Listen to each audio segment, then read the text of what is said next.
केंद्र की नरेंद्र मोदी सरकार को आज 8 साल पूरे हो गए हैं। बीते 8 सालों में देश की राजनीति में काफ़ी बदलाव देखने को मिला। इन 8 सालों में देश की जिन दो प्रमुख पार्टियों में सबसे अधिक बदलाव हुआ, उनमें बीजेपी और कांग्रेस का नाम शामिल है। जहां एक तरफ 2014 के बाद से बीजेपी केंद्र समेत राज्यों में सबसे मजबूत दल बनकर उभरी, वहीं कांग्रेस के लिए 8 साल सबसे ज़्यादा संघर्षपूर्ण रहे। कांग्रेस मौजूदा समय में अपने सबसे खराब दौर से गुजर रही है। इन बीते 8 सालों में बीजेपी ने न केवल अपने वोट बैंक को मजबूत किया है, बल्कि कांग्रेस समेत कई क्षेत्रीय दलों के नेताओं को भी अपने दल में शामिल किया है। आइए आपको बताते हैं कि इन 8 सालों में बीजेपी ने किन वंशवादी नेताओं को अपनी तरफ खींचने में सफलता हासिल की है। हम उन 8 वंशों के बारे में बताएंगे। अब बात करेंगे सिंधिया वंश की।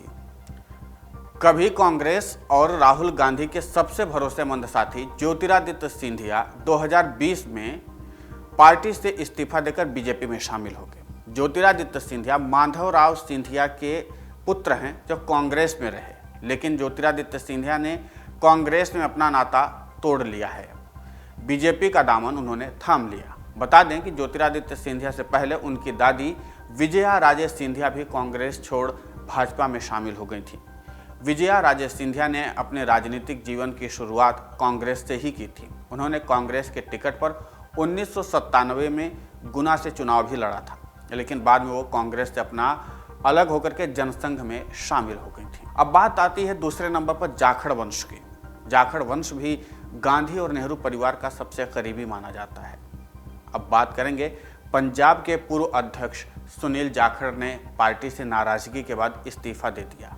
जाखड़ बीजेपी में शामिल हो गए। बता दें कि सुनील जाखड़ के पिता चौधरी बलराम जाखड़ कांग्रेस के बड़े नेता थे। उन्होंने केंद्र सरकार में बड़े मंत्रालयों का नेतृत्व भी किया। जाखड़ परिवार को पंजाब में कांग्रेस के हिंदू वोट बैंक का सबसे बड़ा आधार माना जाता था। अब इसके बाद बात करेंगे बीरेंद्र सिंह परिवार का। 4 दशक से अधिक समय तक कांग्रेस में रहने वाले बीरेंद्र सिंह 2014 में बीजेपी में शामिल हो गए। बीरेंद्र सिंह हरियाणा के बड़े किसान नेता सर छोटू राम चौधरी के पोते हैं। बीरेंद्र सिंह के पिता नेकी राम भी हरियाणा की राजनीति में काफ़ी समय तक सक्रिय रहे।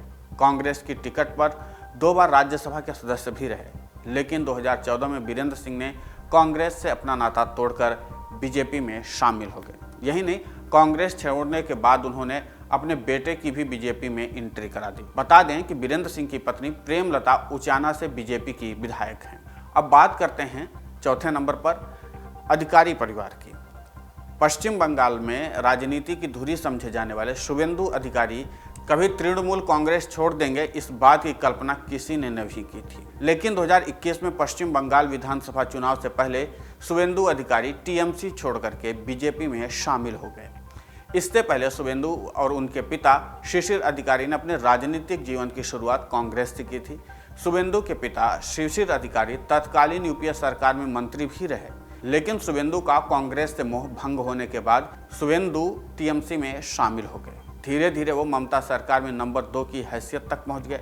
उन्हें बंगाल की राजनीति में किंग मेकर के रूप में देखा जाने लगा।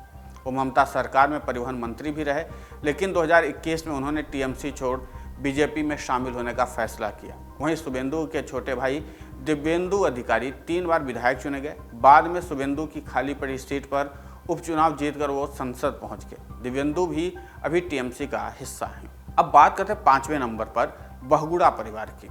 बहुगुणा परिवार का कांग्रेस से बहुत पुराना रिश्ता था। हेमवती नंदन बहुगुणा को इंदिरा गांधी का बेहद करीबी माना जाता था। वहीं उनके बेटे विजय बहुगुणा और रीता बहुगुणा काफ़ी सालों तक कांग्रेस में रहे, लेकिन अब ये दोनों ने कांग्रेस को छोड़ दिया, बीजेपी में शामिल हो गए। विजय बहुगुणा के बेटे सौरभ बहुगुणा भी उत्तराखंड में बीजेपी से विधायक हैं, लेकिन रीता बहुगुणा जोशी के बेटे मयंक जोशी ने भाजपा से अपना नाता तोड़ लिया है। मयंक यूपी विधानसभा चुनाव से पहले समाजवादी पार्टी की साइकिल में सवार हो गए थे। अब बात करते हैं यादव परिवार का। यादव परिवार जो है उत्तर प्रदेश की राजनीति में काफ़ी ज़्यादा धमक रखता है। हर कोई इस परिवार से वाकिफ है।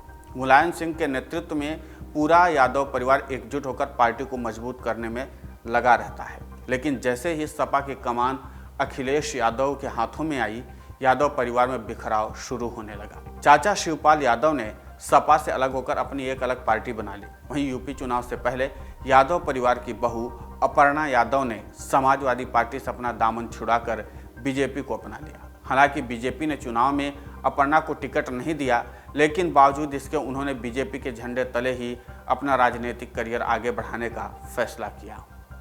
अब बात करते हैं प्रसाद परिवार की।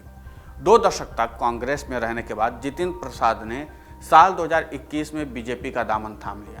बता दें कि जितिन प्रसाद परिवार की 3 पीढ़ियां कांग्रेस में ही रही, लेकिन अब जितिन प्रसाद बीजेपी का हिस्सा है। प्रसाद परिवार में सबसे पहले जितिन के दादा ज्योति प्रसाद कांग्रेस में शामिल हुए और कांग्रेस के वरिष्ठ नेता थे। वहीं जितिन के पिता जितेंद्र प्रसाद कांग्रेस के उपाध्यक्ष भी बने। इसके अलावा वो पूर्व प्रधानमंत्री राजीव गांधी और नरसिम्हा राव के राजनीतिक सलाहकार भी रहे। अब सबसे अंतिम में बात करते हैं सिंह वंश की।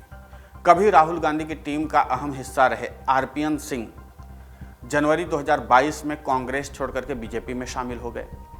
बता दें कि आरपीएन सिंह के पिता सीपीएन सिंह कांग्रेस के एक बड़े नेता थे, जिन्हें इंदिरा गांधी राजनीति में लेकर आई थी। सीपीएन सिंह 1980 में तत्कालीन इंदिरा गांधी सरकार में रक्षा राज्य मंत्री भी रहे थे। तो ये हमने उन 8 वंशों के बारे में बताया जिनका कांग्रेस से पुराना नाता रहा है, जो कांग्रेस के ऊंचे ऊंचे पदों पर रहे। अब वो या तो राजनीति में बैकफुट पर हैं या फिर उन्होंने दल बदल लिया है। ज़्यादातर लोगों ने कांग्रेस का दामन छोड़ करके अब बीजेपी को अपना लिया है।